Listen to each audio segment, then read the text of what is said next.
Kom ons sluit net die oë. Ons hemelse Vader, baie dankie vir die voorreg om vandag hier saam te wees. Here, dankie vir die voorreg om hierdie leidingspad saam met U te stap, ook Here, waar ons voorberei vir die offer wat U vir ons gebring het, Here, waar ons dit saam kan bely en saam kan herdenk, ook Here. Here, ek bid dat U ons harte sal oopmaak en ontvanklik sal maak vir dit wat U vandag vir ons doen en deel en sê, ook Here, dat ons sal kan, U woord sal reme word met ons sal praat, ook Here. Seën dit, seën ons harte, seën ook U saad, Vader. Ons vra dit in Jesus naam alleen. Amen.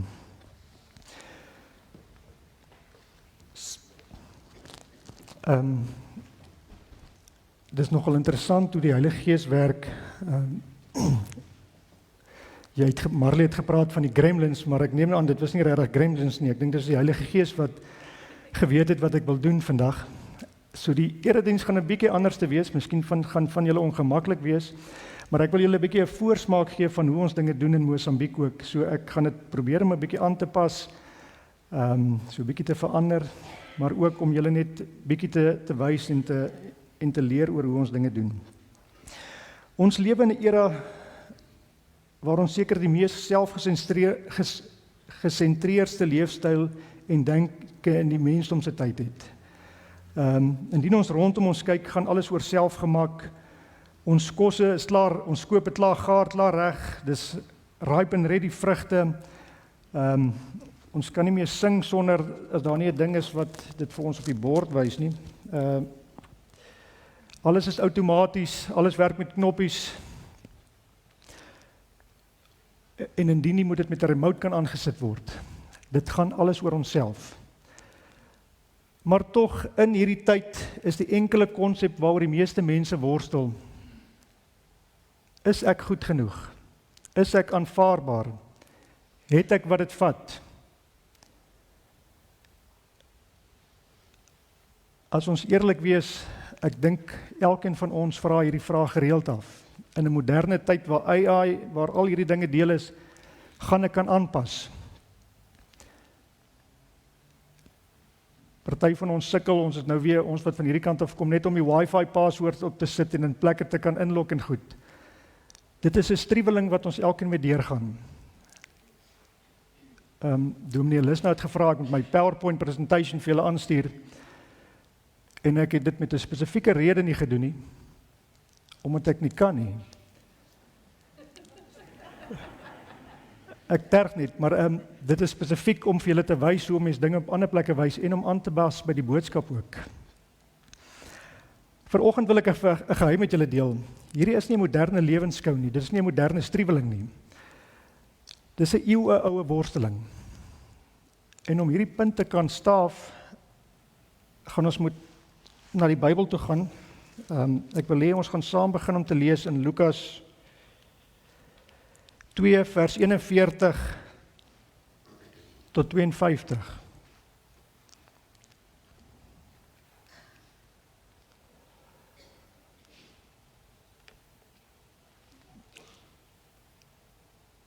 Voordat ons begin lees, wil ek net iets vir julle vinnig verduidelik. Ons in Mosambiek gebruik die Discovery Bible Study.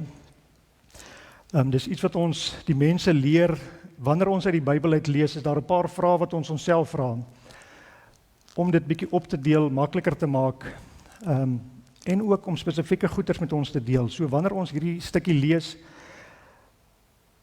is daar 'n paar vrae wat jy vir jouself kan vra. Eerstens, wie is die skrywer? Vir wie was die stuk geskryf? Die konteks, die tyd waarin dit geskryf was. Wat sê dit van die Here spesifiek? En laastens, wat se aksie, opdrag of daad is daar om te doen? So onthou net hierdie paar vrae as ons na die stukkie lees. So kom ons lees saam, Lukas 2 vers 41 tot 52. Die kind Jesus by die tempel. Jesus se ouers het elke jaar vir die Paasfees Jerusalem toe gegaan. Toe hy 12 jaar oud was, het hulle weer soos gebruiklik daarin gegaan vir die fees. En toe die fees daar verby was, het sy ouers die terugreis begin, maar die kind Jesus in Jerusalem gebly sonder dat hulle dit geweet het. Omdat hulle gedink het, hy is by die reisgeselskap, het hulle 'n dag lank gereis, voordat hulle hom onder die familie en bekennis begin soek het.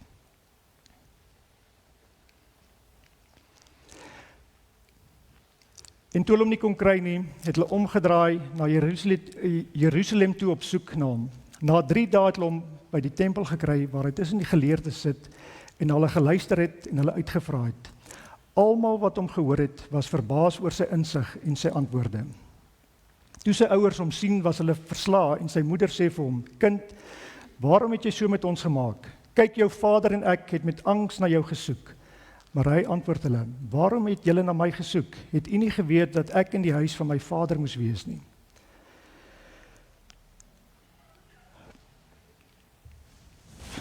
Hulle het nie begryp wat hy daarmee bedoel het nie. Hy het toe saam met hulle na Nasaret toe teruggegaan en hy was aan hulle onderdanig. Sy moeder het al hierdie dinge in haar hart bewaar en Jesus het verstandelik en liggaamlik gegroei en in guns by God en die mense toegeneem.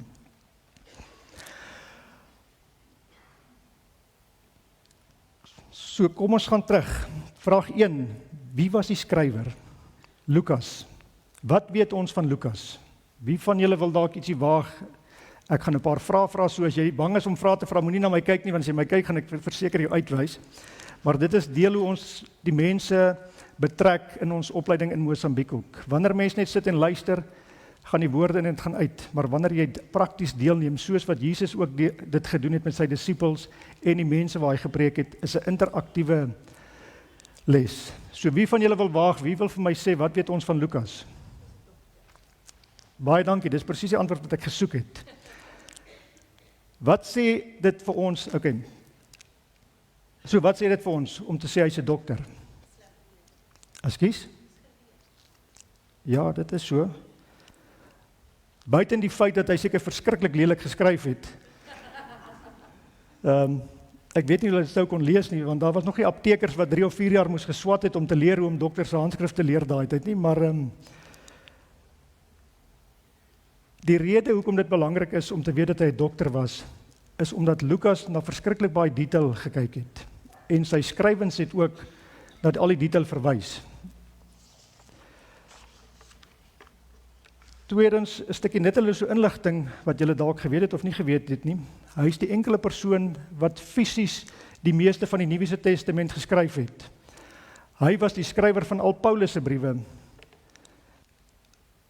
Of die meeste van Paulus se briewe, sover as ons weet, omdat Paulus het sy dalk nie kon skryf nie of 'n sigprobleem gehad het. So, maar dit is net so iets wat nie regtig van belang is, maar net 'n interessante feitjie vir die mense wat so graag belangstel om te weet.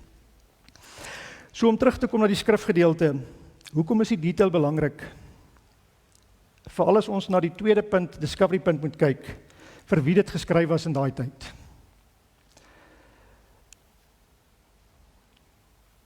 In 'n Joodse ou konteks het formele onderrig begin in daardie era.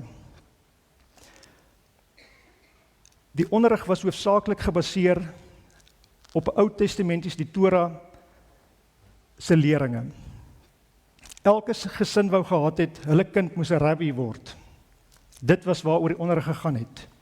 Dit was soos om jou kind as 'n Springbok rugby speler te gehad het, of as 'n professor, of as 'n noem dit maar wat jy wil noem. Dit was die mikpunt van die mense in daardie stadium. Skoolopvoeding het uit 3 fases bestaan. Die eerste fase: alle seentjies moes op die ouderdom van 5 begin het om die eerste 3 boeke van die Torah te memoriseer. Levitikus was die eerste boek. Ekskuus, ek sien julle 2 seentjies is hier, so oud as julle seentjies. 5 en 6, uitstekend. Wie van julle 2 kan vir my Levitikus opsê? Wie van julle ander kan Levitikus opsê? Niemand nie.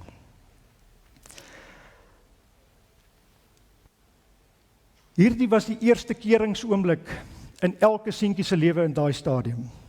En ook die gesinne. Dit het bepaal of 'n seentjie se droom of die gesin, die ouers se droom bewaarheid sou word. Op die ouderdom van 5 en 6, hierdie is 'n uitstekende voorbeeld vir ons. Het jy geweet of jy goed genoeg is vir die samelewing of nie? Of jou droom gaan waar word of nie? Dit was die eerste keringsproses in jou lewe waar jy gehoor het, jy is goed genoeg of jy is nie goed genoeg nie. Jy het wat dit vat of jy het dit nie. Jy mag aangaan jy moet uitgaan. Op 5 en 6.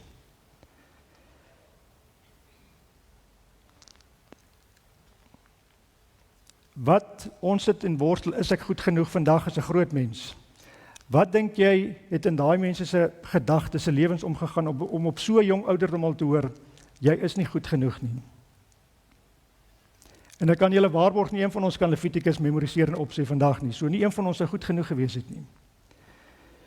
Die uiteinde was, op 5 en 6 het jy gehoor, jy is nie goed genoeg nie, jy gaan 'n pottebakker word, jy gaan 'n visserman word, jy gaan 'n boer word, jy gaan 'n skrynwerker word, jy is nie goed genoeg nie.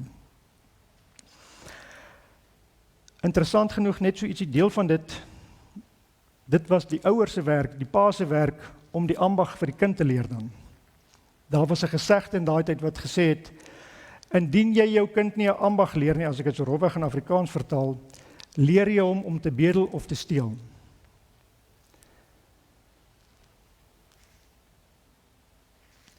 So, die eerste fase het gestop op 5 en 6, waar jy nie die eerste 3 boeke kon memoriseer nie. Die tweede fase het verder gegaan, waar die seentjies tussen 10 en 14 jaar die eerste 5 boeke van die Bybel moes memoriseer.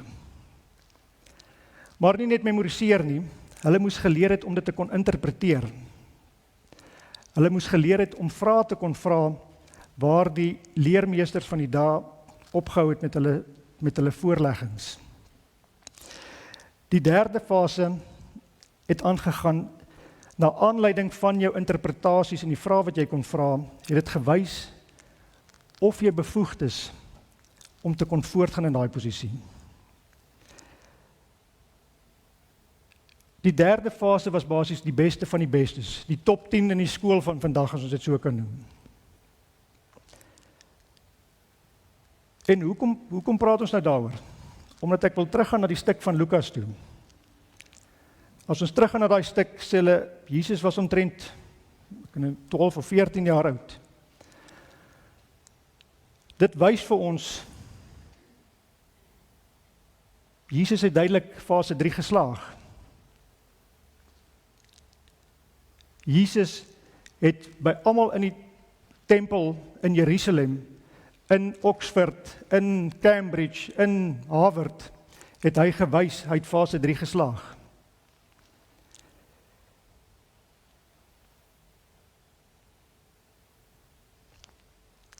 Die volgende fase van dit sou gewees het, die studente wat fase 3 kon deurgaan, mag uitgaan en 'n rabbi of 'n leermeester gaan soek, met die hoop dat die persoon hom sou kies, en hom sou vra om 'n disipel te word van hom, om saam met hom te loop, om te leer wat my interpretasies of sy interpretasies is. Jy word basies 'n kopie van die rabbi. En daar was verskeie rabbies in daai tyd wat bekende rabbies was, en soos vandag ook, hier was seker heel wat mense wat kinders het wat wil gaan swat, en jy wil by 'n spesifieke universiteit gaan swat, want jy wil graag by die professor of by die dosent of by daai persoon gaan leer. Net so wou die mense ook daar gaan leer het. Want daar's opgesien, rabbi so en so het 'n plek in die samelewing gehad. En outomaties saam met dit, sou jy dit ook gehad het.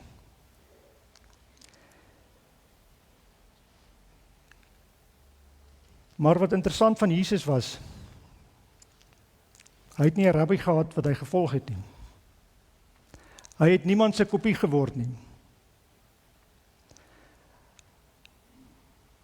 Gaan soek maar in die Bybel, daar's verskeie kere gesê, wat Jesus aangespreek word as 'n rabbi, of as 'n leermeester.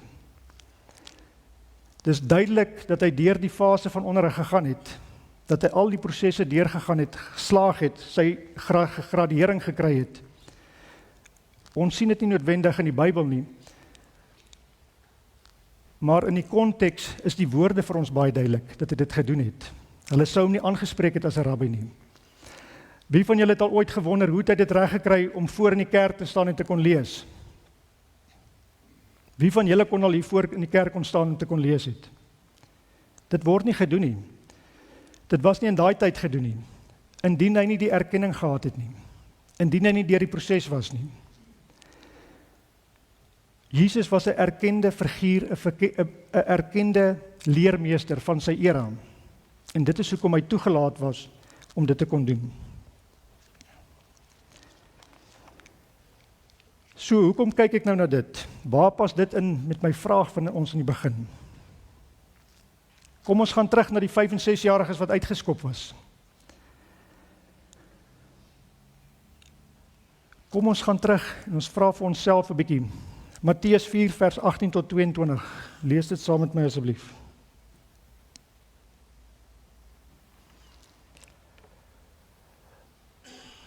Eendag toe Jesus langs die see van Galilea loop, sien hy 2 broers, Simon, wat ook Petrus genoem word, en sy broer Andreas. Hulle was besig om 'n werpnet uit die see te gooi, want hulle was vissers van beroep. Hy sê toe vir hulle, kom hier, kom saam met my, en ek sal julle vissers van mense maak. Hulle het dadelik die nette gelos en hom gevolg. Toe hy daarvandaan verder gaan, sien hy 2 ander broers, Jakobus, 'n seun van Zebedeus, en sy broer Johannes. Hulle was in 'n skuit, saam met hulle pa besig om hulle nette reg te maak. Jesus het hulle geroep. En hulle het dadelik die skuit en hulle pa verlaat en vir Jesus gevolg. Het iemand van julle al ooit gewonder, is hier 'n paar vissermanne tussen julle? Niemand nie. O, yes. Ekskuus? O, okay. Hoe is dit dat 'n man sommer net sy boot en sy visstok en sy net so sal los en wegloop? Dis ongehoord. 'n Man sal baie dinge los, maar hy gaan nie sy visstok los nie. Hy gaan ook nie sy boot los nie. Daar is egter een ding waarvoor 'n man dit wel sal doen. Wie's bereid om dalk vir my te sê wat daai ding is?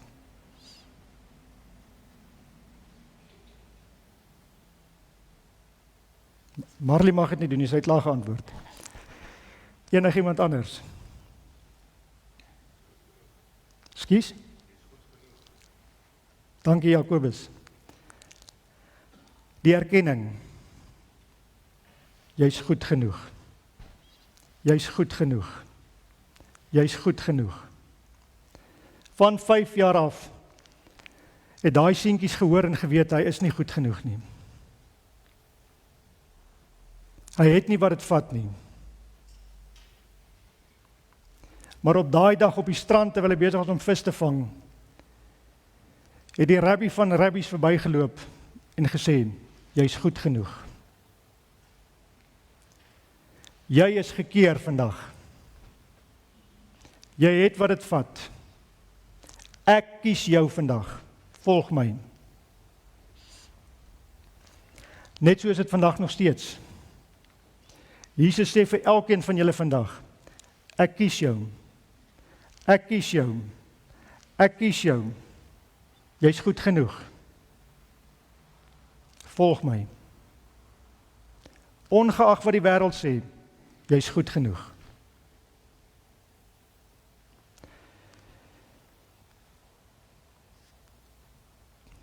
Kom word my disipel. Kom word my disipel.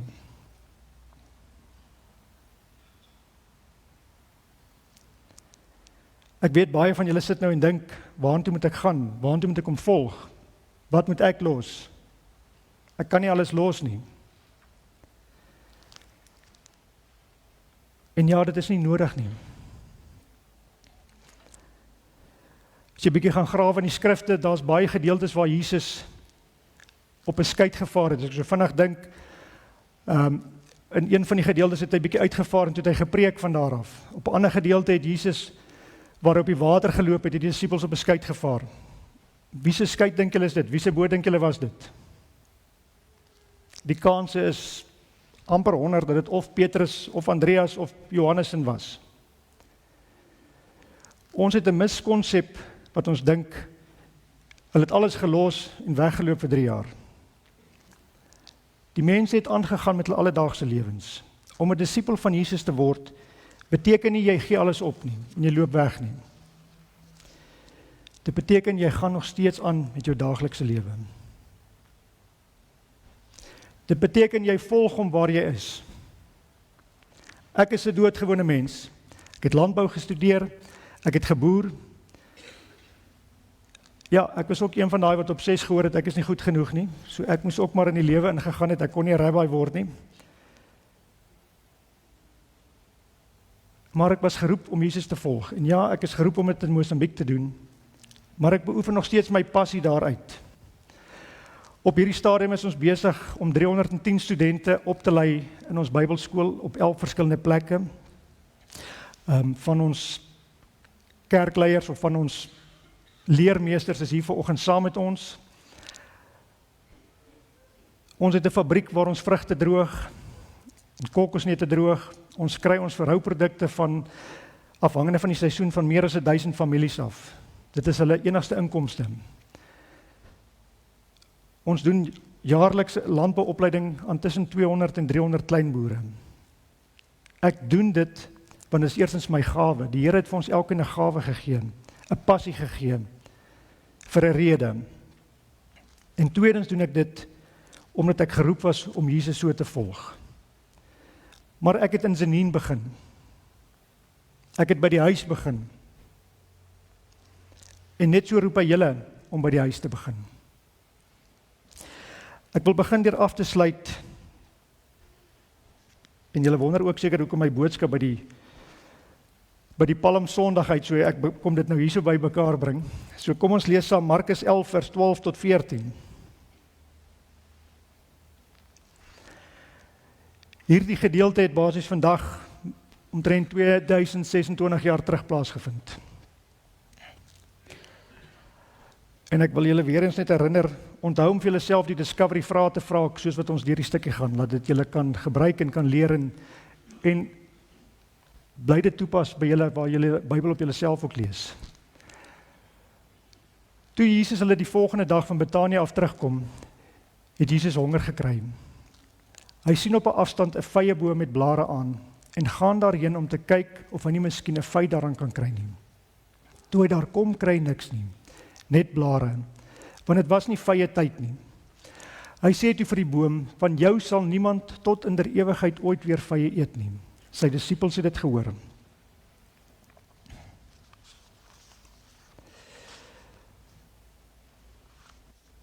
Die les wat ons uit hierdie stuk kan trek, is direk gekorreleer aan die vraag en die worsteling aan die begin. Is ons goed genoeg? Lyk ons goed, soos die boom met baie blare? Het ons al die titels, die statusse, die erkenning? Doen ons alles om in te wees? Streef ons net om aanvaar te word, of dra ons ook vrugte? Hier word duidelik verwys na 'n tyd buite die verwagte tyd. Is hier so dalk 'n boer tussen julle hierso, of iemand wat vrugtebome het of wat lief is vir plante? Julle sal weet, miskien sal van die ander ook weet, ons kry iets soos 'n buiteseisoenvrug. Op hierdie stadium, dit was min of meer April, vye in Israel dra rondom Augustus, September. En tog het Jesus na die boom toe gegaan en verwag om 'n vrug te kry. 'n Buiteseisoenvrug.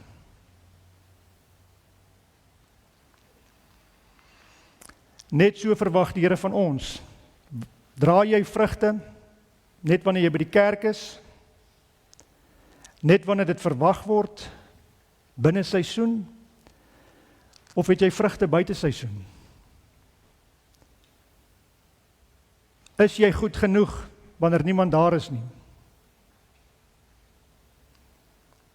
Is jy goed genoeg wanneer dit nie saak maak nie?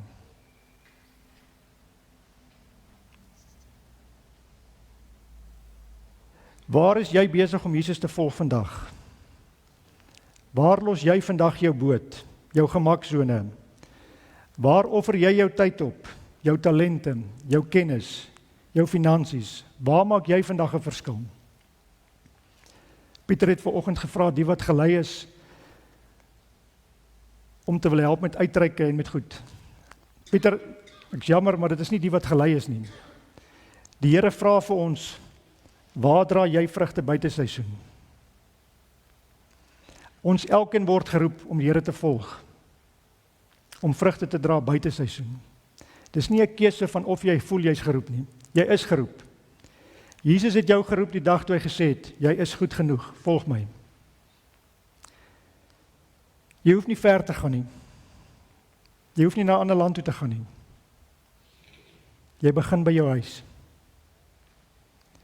Jy begin by jou werk. Jy begin by die winkel waar jy kruideniersware koop. Jy begin in jou dorp. Jy begin in jou kerk.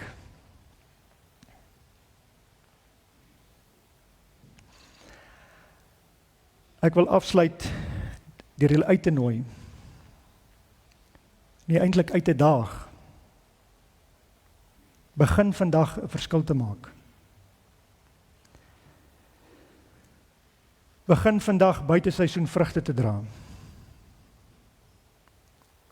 En jy sal verbaas staan op die pad wat die Here jou vat, waar jy hom gaan volg.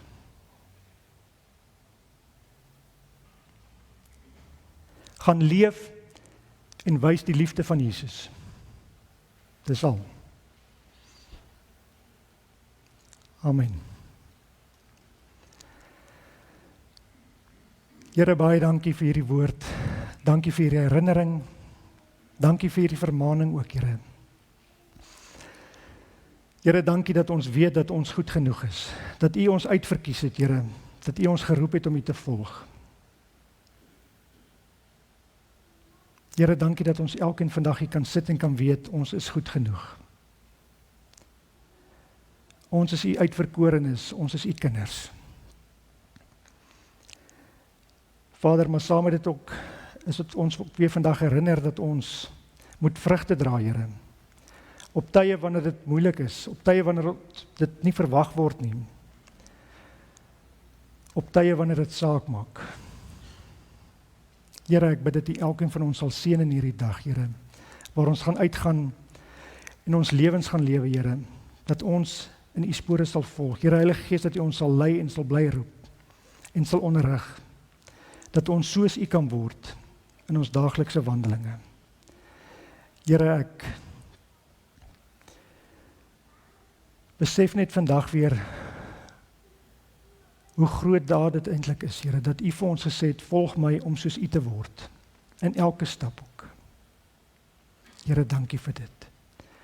Ons bid dit in U groot naam alleen. Amen.